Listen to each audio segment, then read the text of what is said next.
Last কয়েকদিন থেকে শরীরটা না আমার প্রচন্ড খারাপ, প্রচন্ড পেটে ব্যথা, বিছানা থেকে একদমই উঠতে পারছি না। তাও একটু ভালো লাগছিল তাই রোদে এসে বসেছিলাম। পেছনে দেখো এটা হচ্ছে আমার বাবা, চশমাটা ভেঙে গেছিল তো ফেভিকুইক আঠা দিয়ে লাগানোর চেষ্টা করছিল। আমি জানো তো বলছিলাম যে চশমাটা যখন ভেঙে গেছে তাহলে নতুন আরেকটা নিয়ে নাও, আর আমাকে বলছে যে এখন আর নতুন নেবো না, এটা ফেভিকুইক আঠা দিয়ে লাগিয়ে নিলেই হয়ে গেল, ঠিক হয়ে যাবে। এখন জানো তো সন্ধ্যা হয়ে গেছে আর আমি এখন ঘুম থেকে উঠলাম, আর জানো তো তারপরে না কোনো রকম কোনো ভিডিও করা আমার আর হয়নি। এটা হচ্ছে নেক্সট দিনের ভিডিও। তো পরের দিন 9:30 নাগাদ ঘুম থেকে উঠেছিলাম, উঠে ব্রাশ করে নিয়েছি।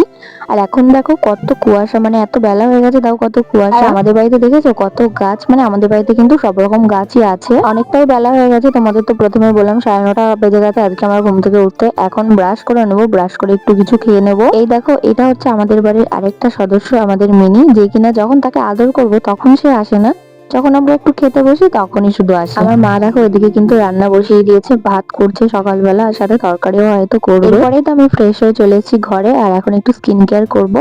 স্কিন কেয়ার বলতে ওই একটু ক্রিম অ্যাপ্লাই করবো আর একটু লিপ বাম দেবো।